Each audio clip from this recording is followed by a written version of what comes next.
ọmọ Yorùbá ó ti dójú ẹ̀. Kí ni mo sọ? Ó ti dójú ẹ̀. Ẹ jọ̀ọ́ mo bẹ̀ gbogbo ọmọ Yorùbá káàkiri àgbáláyé, ẹ̀yin tẹ́ bá súnmọ́ bàbá wa Ìbà Ààrẹ Ọ̀nà Kakanfò, ìyẹn bàbá wa Ààrẹ Gani Adams. This is a very strong message. Ẹ̀yin tẹ́ bá súnmọ́ wọn, ẹ bá wa fi fídíò ìránṣẹ́ sí wọn. Ẹ̀yin tẹ́ bá dé súnmọ́ ìkọ̀kan nínú àwọn ọmọ tó ń tẹ̀lé wọn tó communicate pẹ̀lú wọn directly, ẹ bá wa send fídíò yìí sí wọn. This is a very strong message. Ọmọ Yorùbá ó ti dójú ẹ̀. Mo rí nǹkan kan tí bàbá wa Ààrẹ Ọ̀nà Kakanfò tí wọ́n kọ jíṣẹ́ tó jẹ́ wípé bàbá wa Ààrẹ Ọ̀nà Kakanfò, I think he's getting it wrong. I'm sorry sir tí bá lo that language. Eléyìí ò sọ̀rọ̀ ọjà, eléyìí ò sọ̀rọ̀ pé bóyá wọ́n jáde wá sọ̀rọ̀, eléyìí ò kì í sọ̀rọ̀ pé bóyá Yorùbá nation lẹ́ ń ṣe ẹ̀kẹ́ fi wálẹ̀. I am talking to Ààrẹ Ọ̀nà Kakanfò now gẹ́gẹ́ bí ọmọ Yorùbá, gẹ́gẹ́ bí ọmọ wọn. Ààrẹ Ọ̀nà Kakanfò lóògùn ọ̀fẹ́ o bàbá. Ẹni àwọn gómìnà ò fún yín lésì, wọ́n ti fún yín lésì, ẹ̀yin lẹ mọ̀ pọ̀ fún yín lésì. Kódà àwọn gómìnà ilẹ̀ Yorùbá wọ́n fẹ́ jẹ́ kẹ́ ṣe gudugudu méje yàyà mẹ́fà. Ẹ̀yin lẹ mọ̀ tí bá níná ń jó lórí omi, ẹni lọ kó ẹ̀rí ẹ̀ wá. Kódà àwọn South West governor wọ́n fún yín ní opportunity láti lè gbèjálẹ̀ Yorùbá. Ẹ̀yin lẹ ṣe àwò. A máa ya ọ̀pọ̀lọpọ̀ àwọn èèyàn lẹ́nu wípé kí ni Mass Beauty ń sọ yìí. Bẹ́ẹ̀ ni mo mọ tí mò ń sọ. Ẹ bá mi pín fídíò yìí kó dé gbogbo ibi tọ́mọ Yorùbá wà káàkiri àgbáláyé kí wọ́n lè mọ̀ wípé àwọn gómìnà ilẹ̀ Yorùbá wọn kì í ṣalábọ̀dé. Nílẹ̀ Yorùbá gbogbo wa la mọ̀ tó ń pè ní ká fojú bá ni sọ̀rọ̀, ká fara bá ni sọ̀rọ̀, ká fẹnu bá ni sọ̀rọ̀, ká fọwọ́ báyọ̀ sọ̀rọ̀, kó fẹsẹ̀ báyọ̀ sọ̀rọ̀, kó fi movement fi báyọ̀ sọ̀rọ̀. Gbogbo wa la mọ̀ nílẹ̀ Yorùbá. Number one, bàbá wa Ààrẹ Ọ̀nà Kakanfò àti lẹ́nu ìgbà tí mo ti rí tí ẹ ti ń sọ̀rọ̀ àwọn terrorist ti dé nǹkan ọ̀kọ̀ yìí, á ti lé ní 10 times. Ẹ sọ ní 2019, ẹ sọ ní 2022, ẹ sọ ní 2024, almost every year lè máa ń sọ pé káwọn gómìnà kó ṣígun fún yín, kó ṣàtìlẹ́yìn fún yín. Torí pé bàbá wa Olóyè Sunday Igboho ti pe gbogbo àwọn ọmọ Yorùbá, wọ́n ní àti A àti B àti C kí gbogbo wa ríra wa bí ẹyọ kan nísìnyí. Tójú òun ló dífá fún ètò tí mò ń ṣe. Ẹ̀rí mo ṣe address Ààrẹ Ọ̀nà Kakanfò. I'm addressing him as our father, and now I want to call him to attend. Mo fẹ́ kó attention wọn sí kankan. Ẹ máa rí pé ní 2021 láti ìgbà tẹ́ ti ń sọ̀rọ̀ àwọn Fúlàní ló wà ńbẹ̀, àwọn gómìnà ò fún yín lésì. Nísìnyí báyìí ẹ̀yin kọ́ lẹ sọ, àwọn gómìnà fún ara wọn ni wọ́n ní kẹ́ lọ jà, kẹ́ lọ gbèjálẹ̀ Yorùbá. Tí bá níná ń jó lórí omi, ẹni lọ kérú ẹ̀ wá. Alákọ̀ọ́kọ́, gbogbo gómìnà ilẹ̀ Yorùbá ti rí àrídájú nísìnyí wípé àwọn terrorist afẹ̀míṣòfò wọ́n fẹ́ gba ilẹ̀ wa ní.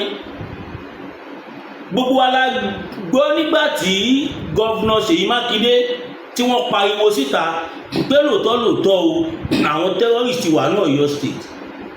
Bàbá wa Ààrẹ Ọ̀nà Kakanfò, ẹ lè retí, ẹ má expect kẹ́ni gọ́vnà pé yìí pé ó yá jáde lọ fèsì wọn. Signal tí wọ́n send yẹn lásán wípé lóòótọ́ o àwọn terrorist ti wà o ní Ọ̀ṣun state.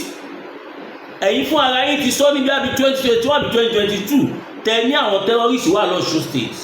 God so good, Governor Ademola Jackson, àwọn náà ti fẹnu wọn sọ, kódà wọ́n tún ti mú lára wọn. Èmi ò rò pé lè jáde kẹ́ lọ flush àwọn Fúlàní yẹn kí gómìnà kankan kó wá sọ pé ẹ ṣèkan tí ò dáa. Èmi àti gbogbo ọmọ Yorùbá káàkiri àgbáláyé ẹ ò lè ṣe ẹ lè protect wa nílẹ̀ Yorùbá kí gómìnà kan wá sọ pé kinní kan ṣe kinní kan and again tẹ́ bá tún wò dáadáa ẹ̀yin ni ambassador Àmọ̀tẹ́kùn, you are part of their ambassador in Ọ̀yọ́ state. Ẹ lè ṣẹ̀ṣẹ̀ máa bèrè lórí mídíà ẹ mọ̀nà lé gọ́vnà, ẹ lè invite gọ́vnà, ẹ lè lọ bá gọ́vnà. There are so many ways tí ó tiẹ̀ ní jẹ́ orí mídíà. Ìdí tí gọ́vnà kọ̀ọ̀kan ò ṣe ní dá yín lóhùn ẹ jẹ́ kí n sọ lára ẹ̀ fún yín. Mo máa sọ lára àwọn ìdí ohun tó fà á táwọn gómìnà tí wọ́n fi ka ọ̀rọ̀ tẹ́ ẹ̀ sọ yẹn kún ó pọ̀ oríṣiríṣi. Alákọ̀ọ́kọ́, ọ̀pọ̀lọpọ̀ àwọn Fúlàní, ọ̀pọ̀lọpọ̀ àwọn governors wọ́n sì aspire for more posts nínú Nàìjíríà táwa yìí. Wọ́n dẹ̀ mọ̀ pé àwọn Fúlàní kàbà ló ń control Nàìjíríà. Ẹ má jẹ́ àtọ̀ra wa, ohun tó clear ni, ohun tí gbogbo ayé mọ̀ ni. Ìyẹn alákọ̀ọ́kọ́. Ẹlẹ́kejì, àwọn gómìnà wa wọ́n mọ̀ pé ẹ̀yin àtàwọn Fúlàní elders kọ̀ọ̀kan ẹjọ́ máa ń sọ̀rọ̀, ẹjọ́ jẹ́ ọ̀rẹ́. Bóyá wọ́n ti rí àwọn picture yìí kọ̀ọ̀kan táwa ti rí online níbi tí ẹ ti lọ kí àwọn ẹbí emir ni wọ́n bí aṣẹ́ríkí. Kò sí gómìnà tó máa wà nílẹ̀ Yorùbá tẹ́rù ò ní máa bà á láti sọ fún yín pé kẹ́ lọ fèsì àwọn Fúlàní. Ẹ má ṣì mí gbọ́ sà o, mi sọ pé ẹ̀ ṣiṣẹ́ fáwọn Fúlàní. Ohun tí mò ń sọ ni wípé wọ́n mọ̀ pé relationship wà láàrin ẹ̀yin àtàwọn emir nǹkan bẹ́ẹ̀ yẹn.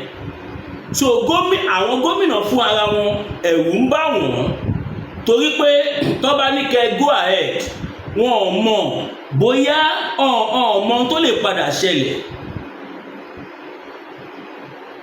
Bọ̀ ohun tó dá gbogbo ọmọ Yorùbá lójú ni wípé ẹ ò ní jáde síta. Officially duty yín ni láti jẹ́ kí àlàáfíà ìjọba nílẹ̀ Yorùbá. A dẹ̀ máa ń gbọ́ tẹ́ máa ń sọ dáadáa pé àwọn ọmọọṣẹ́ wà bìbà bí omi.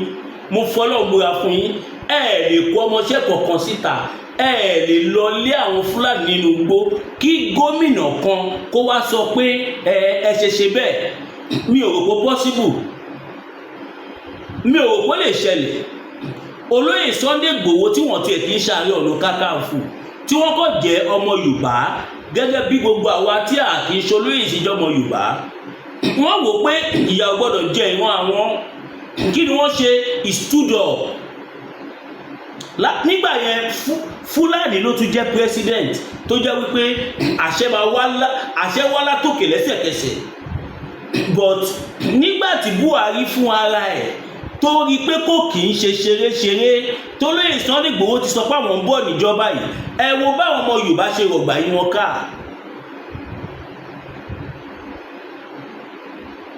Ẹ̀yin bàbá wa Ààrẹ Ọ̀nà Kakanfò ẹ ò lè sọ pé ìjọba yìí o ẹ fẹ́ lọ flush inú gbó báyìí kẹ má rí gbogbo ọmọ Yorùbá kí wọ́n dìde.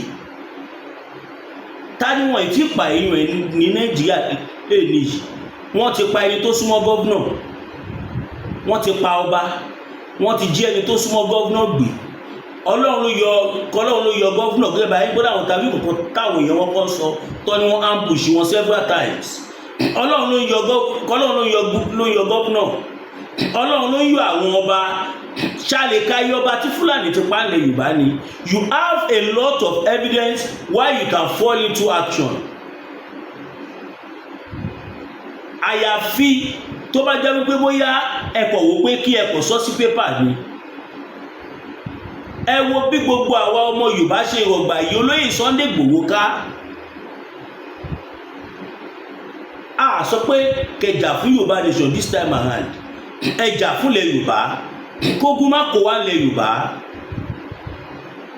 Tí àwọn Nigerian army tí wọ́n bá lè protect wa, tí Nigerian DSS tí wọ́n lè protect wa, ó jẹ́ káàrí Ọ̀nà Kakanfò kẹ́ lè protect wa.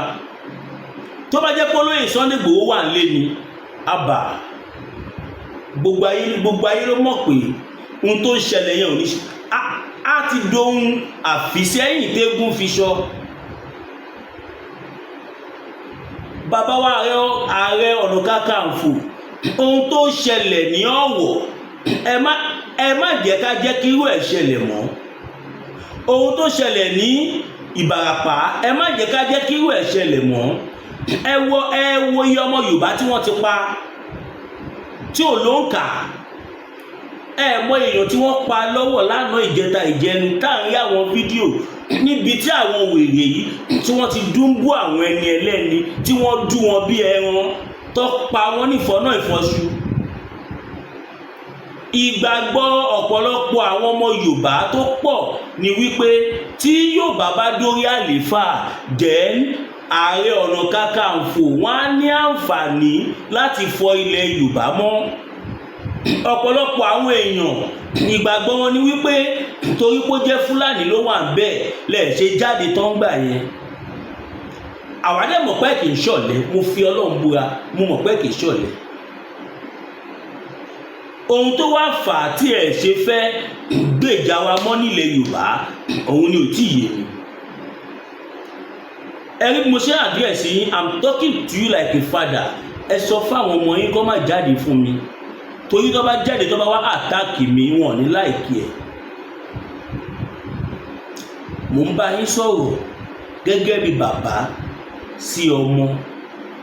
Nígbà olóyè Sunday Igboho tí wọ́n ní official post, ẹ̀yin ní official post nílẹ̀ Yorùbá, ọ́fíìsì Ààrẹ Ọ̀nà Kakanfò kò ń ṣe ọ́fíìsì tó kéré lẹ̀ Yorùbá. Office of Chairman OPC, olórí gbogbo OPC káfàtà àti OPU àti Oòduà People Congress ẹ̀yin ni olórí gbogbo wọn. Ẹ tún wá jẹ́ Ààrẹ Ọ̀nà Kakanfò, ó jẹ́ kẹ́ lo influence yẹn délẹ̀. Gbogbo bá ṣe máa ń rí tẹ́ máa lọ ń bọ àwọn òòṣà káàkiri, mo kọ́lọ́run yọkàn mi. Ọ̀pọ̀lọpọ̀ àwa ọmọ Yorùbá á bìlíf pé ẹ̀ ń bọ wọ́n sílẹ̀ dìgbà tí ọwọ́ yín á fi tẹ̀kùdà nígbà tí yóò bá bọ́ síbẹ̀, tàbí nígbà tá bá gba Yorùbá nation ẹ̀ lè gbé àwọn òòṣà yẹn dìde. Gbogbo àwọn òòṣà tẹ́ ń bọ káàkiri kò sí tó jọ lẹ́nu wọn, kò sí tó jọ lẹ́ nínú wọn. Tó bá jọ ìjìnà wọn kò sí tó jọ lẹ́nu wọn. Ṣóògùn ló jọ lẹ́nu, Èṣù la fẹ́ pè lọ́lẹ̀ ni, ọba Olúwayé la fẹ́ pè lọ́lẹ̀ ni, Ọbàtálá, ọba táṣẹ, ọba takuntakun, ọba Èjìgbò, ọba ẹlẹ́fun. Ẹ má jẹ́ kí Ọbàtálá jù. Oṣù la fẹ́ ló jọ lẹ́ni.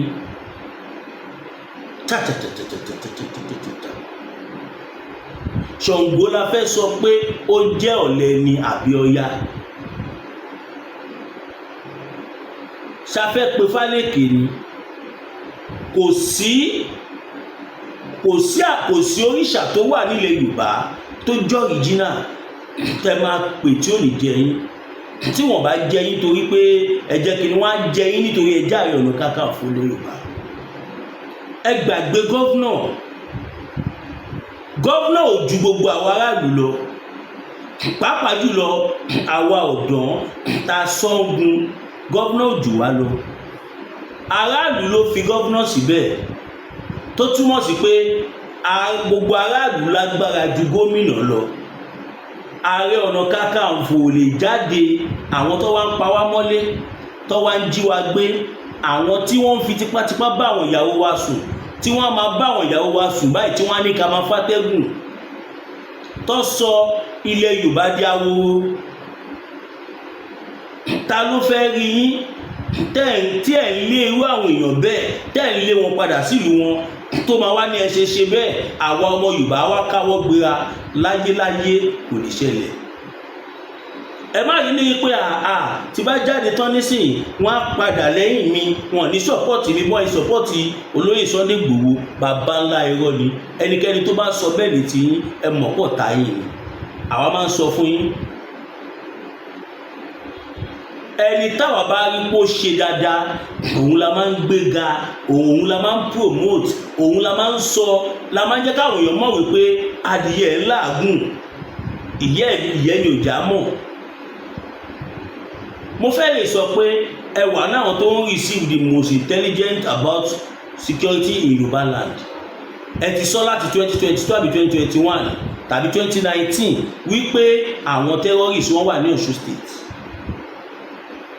Governor Adémọ́lá Jackson ṣáwọn tí wọ́n lè mú terrorist tí wọ́n fi kélé òfin mú terrorist, ṣé àwọn ọlọ́mọ wá rí yín pẹ̀lú àwọn Fúlàní dànù náà, pẹ̀lú àwọn pẹ́wọ́nugbó lọ, àwọn Fúlàní tó ń jíyàn gbé tó ń pa wọ́n, bóyá ẹ pa wọ́n ni o, bóyá ẹ lé wọn dànù ni o, bóyá ẹ ṣe bákan ni o, tọ́mọ wá sọ pé kí ló dé tẹ́ fi ṣe bẹ́ẹ̀.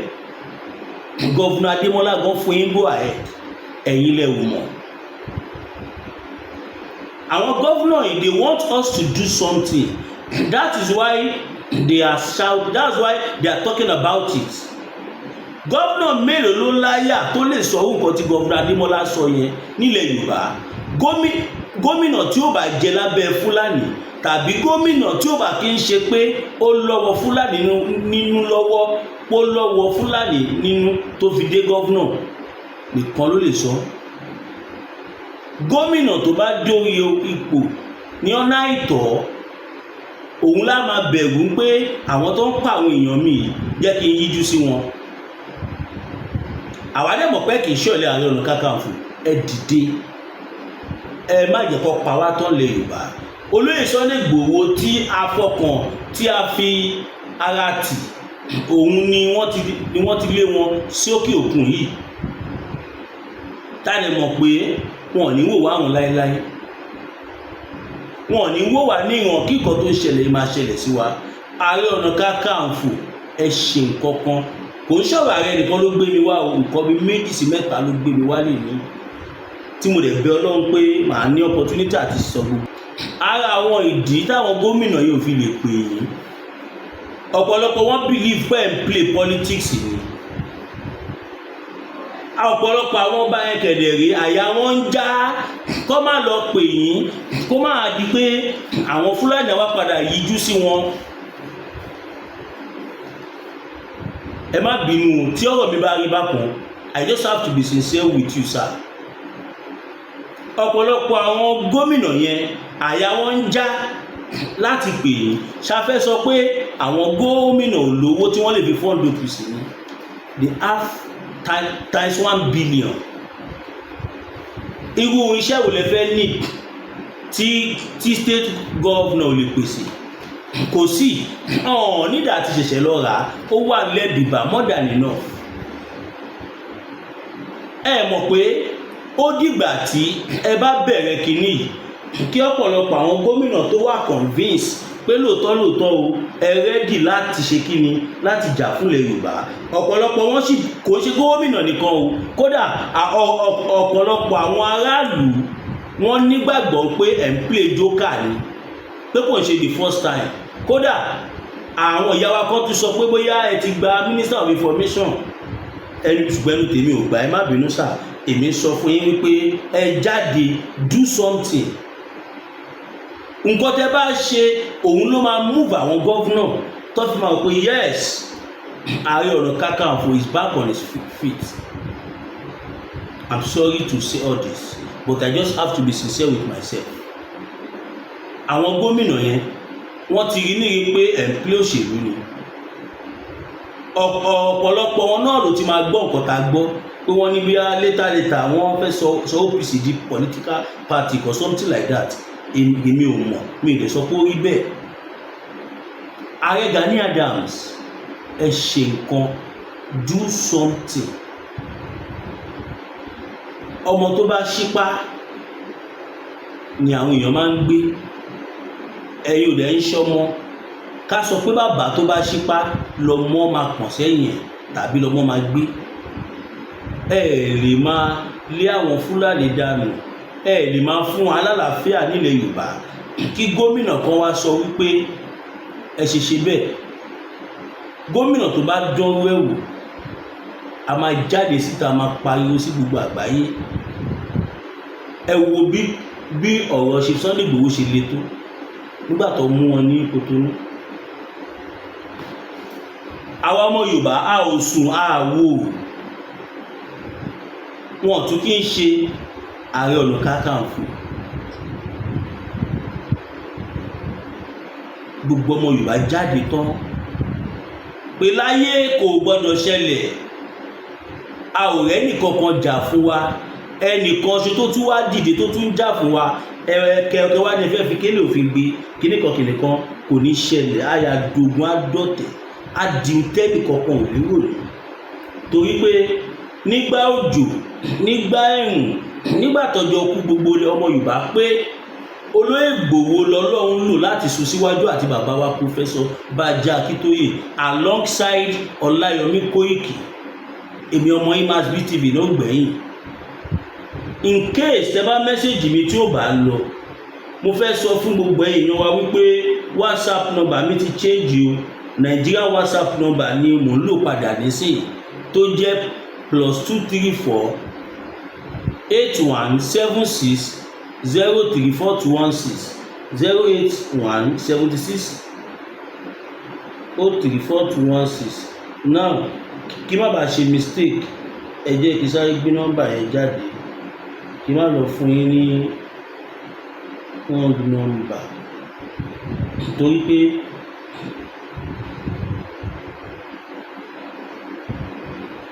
correct number rẹ̀ +234 8176 03416. I think I'm correct.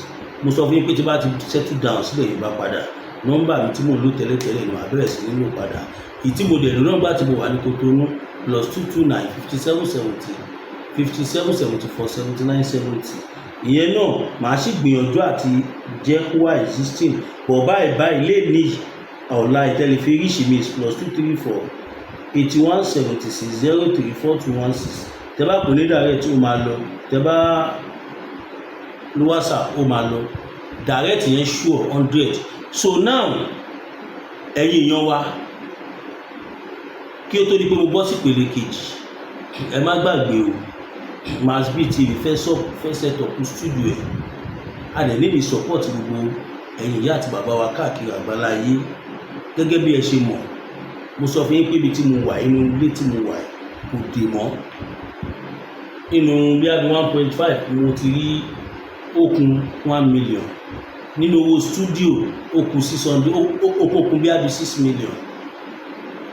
Ẹ má wó mi ní ìrọ̀rùn. The same GT Bank account mi ṣe ní 021 41 68704 021 41 68704 voluntary support fún studio equipment ní ìyẹn bẹ́ẹ̀. GT Bank Williams Olúwatósìn lórúkọ tó wà lórí exam 021 41 68704.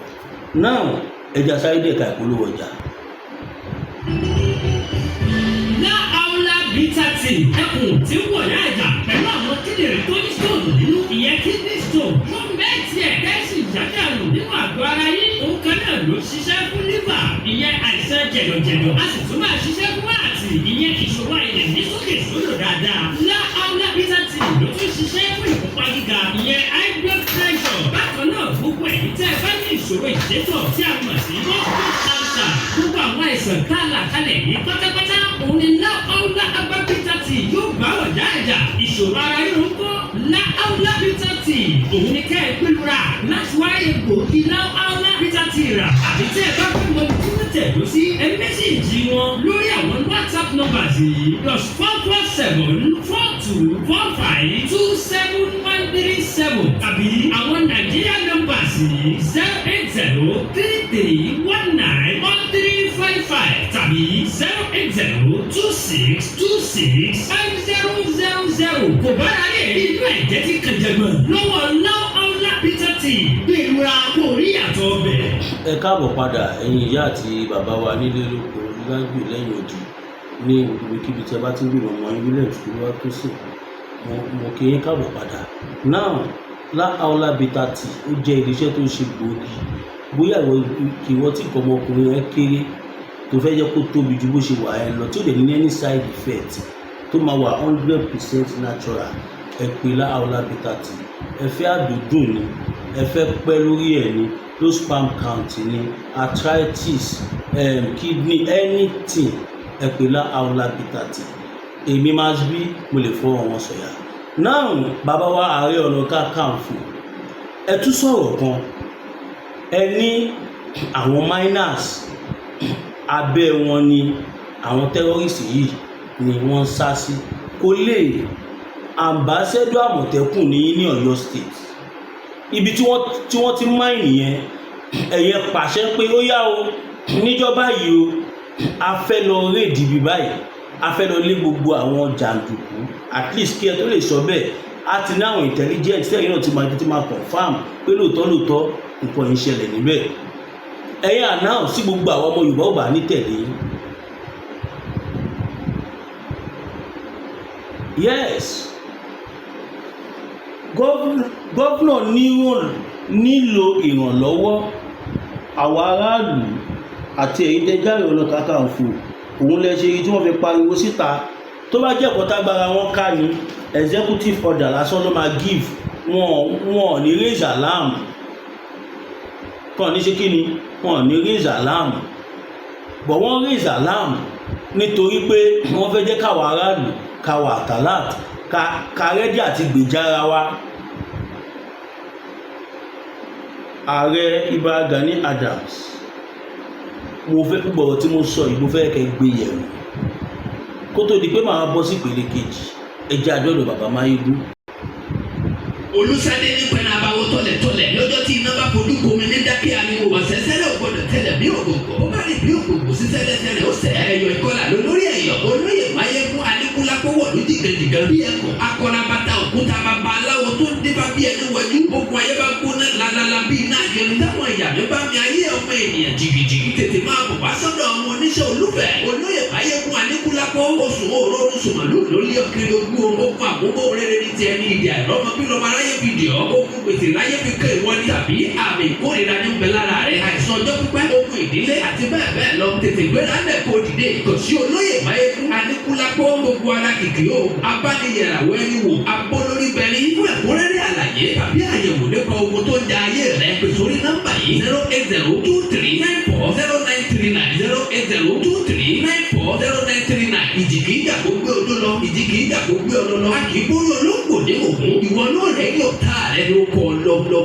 náà nọ́mbà bàbá Máyégún lẹ ti gbọ́ yìí bóyá ẹ fẹ́ dira ni o ẹ fẹ́ tẹfá ni o ẹ fẹ́ ṣe ajé ni o ẹ kẹfẹ́ gbàwé ìgbélú ni o ẹ lórí ọkọ ẹ lórí aya àrùn kórìíra bóyá ẹ fẹ́ ṣògùn tajà ni o anything ẹ pè bàbá Máyégún mo máa ń sọ mi ìmọ̀ wọn rí ṣùgbọ́n iṣẹ́ tó dáa tí wọ́n sì ṣe òun ló sì mú mi láti máa polówó wọn fún yín ẹ bá mi share fídíò ìkó lọ viral ẹ̀yin tẹ́ bá jọ mọ bàbá wa Ààrẹ Ọ̀nà Kakanfò ẹ gbé ògbọ̀rọ̀ mi ìyẹ̀wò àsìkò tí ilẹ̀ Yorùbá wà nísìn àsìkò ká sowọ́pọ̀ kí ogun àjọ bọ́ lóko ẹrú lẹ́ẹ̀kan náà la wà àsìkò bọ́ lóko ẹrú la wà kò ń ṣàsìkò ìjà. Ó ní fídíò kan tó wà lọ́wọ́ mi bíbá ẹ̀ tí n bá fi lè fi fídíò yẹn hàn yín wọ́n máa gbé channel lọ pátápátá wọ́n á báǹdì kì yóò dẹ̀ ní ṣẹlẹ̀ síbi lágbára Ọlọ́run so mi nílé show fídíò yẹn fún yín wọ́n pààyàn ní Ọ̀wọ̀ wọ́n pa ọba wọ́n tún pa aráàlú tó yẹ kó rí bẹ́ẹ̀ tẹ́ bá rí bọ́ ṣe pa ẹni yẹn wọ́n pa ẹni yẹn bígbà tí wọ́n bá pa ṣé èèyàn lè pa ẹranko báyìí ṣá rárá tẹ́ bá rí bọ́ ṣe ṣá máa yẹn tẹ́ bá rí bọ́ ṣe kun máa yẹn kúlúkúlúkúlú wọ́n wá gé sí èkìrì kábíyèsí Elédùmarè wọ́n lè mú àwọn èèyàn ní àtẹ̀yìn báyìí wọ́n rẹ́ ọrùn wọn tẹ́mi fi bọ́ lára ènìyàn a lot of atrocities táwọn Fúlàní ti commit ṣé pẹ̀lú àdúgbò evidence tó wà ń ta ẹ̀ Ààrẹ Ọ̀nà Kakanfò wọ́n wá jáde wọ́n á gbèjà wa lè Yorùbá àwa sọ pé kí ló gbèjà wa fún Ààrẹ Ọ̀nà Kakanfò ẹ ti fẹ́ jẹ́ ká máa rí ọ̀rọ̀ ìbí nǹkan míì gbogbo ayé ló mọ̀ wípé lára official duty yín gẹ́gẹ́ bí Ààrẹ Ọ̀nà Kakanfò ilẹ̀ Yorùbá òun ni wípé kẹ́ṣe kí ni kẹ́ dáàbò bo ilẹ̀ Yorùbá àrídá gbogbo ẹ̀dá ìjọba gbogbo ẹ̀ lọ́dẹ̀ kọ́ la máa gbàṣẹ lọ́wọ́ ìjọba lóòótọ́ òfin wà nílùú but kò sẹ́ tójú ẹ̀ fọ́ gbogbo ara rí nǹkan tó ń lọ ẹ lè gbèjà wa nílànà yìí nǹkan wá kí nìkan wá sọ pé kí ní kàn sí ìjàpá lẹ́yìn kò lè ṣẹlẹ̀ àfi tó bá jẹ́ pé ẹ kàn ń play politics pẹ̀lú àwọn ọmọ Yorùbá. It's not my conclusion but I just have to say it the way it is. I just have to say it. Ẹ má gbàgbé ẹ like ẹ share ẹ comment ẹ notification button yín so that bí bá ṣe ń ṣe fídíò báyìí tá à ń jùlẹ̀ ẹ̀yin rẹ̀ kọ́kọ́ máa rí kẹ̀dẹ̀ má gbàgbé ẹ support Masbi TV kẹ má wò mí níran +234 8176 034216 ẹ pè mí sórí nọ́mbà yẹn máa lọ WhatsApp ọ̀dọ̀ àìsàn kẹ má wò Masbi TV níran ẹ má wò mí níran ẹ ṣàánú mi kẹ má jẹ́ kó jẹ́ gbà tó bá pa ọ̀tá mi mọ́lé lẹ́yìn tí ìṣòro máa sọ pé àpọ̀mọ ẹ̀dẹ̀ pariwo ó ṣe gbá ó ṣàwo ẹ má wò mí níran ẹ support mi studio equipment a dẹ̀ fẹ́ get ẹ̀yin ìyá àti bàbá tọ́lọ́run fi tì mí ẹ pọ̀ gan-an mi ò fẹ́ máa pè yín lẹ́ẹ̀kọ̀ọ̀kan kí n máa tọ owó lọ́wọ́ yìí, you know I don't do it. Lẹ́yìn tí bá sọ lórí afẹ́fẹ́ ibi ibẹ̀ náà lò mọ́ torí pé èmi kì í fẹ́ disturb èèyàn, mi ì dẹ̀ fẹ́ kó dàbí pé torí owó náà ló ṣe ń ṣe Yorùbá nation àbí torí owó náà ló ṣe ń fà wá sínú Yorùbá nation. No, mo yẹ sọ generally kódà ẹni tí ò ṣe Yorùbá nation kan tó nífẹ̀ẹ́ sílẹ̀ Yorùbá kó lè rí fídíò kó ní Masbi gba 50 million gba 100 million àwọn dáadáa mélòó tí Ọlọ́run lè ṣe, mélòó àwọn tí wọ́n ti ṣe fáwọn èèyàn tí ó lè wúlò fáwọn yẹn, wọ́n á mú olórin wọ́n á ná 50 million fún pátí wọ́n á ná gba nǹkan tí ò ní ìtumọ̀. These are things that are important. Àwa mídíà tá nǹkan tẹ́ bá gbọ́ lẹ́nu tiwa ẹ̀ lè gbọ́ ní Nigerian news láéláé ojú àgbò àkóní gbé ọ̀dà. I love you all. Bye.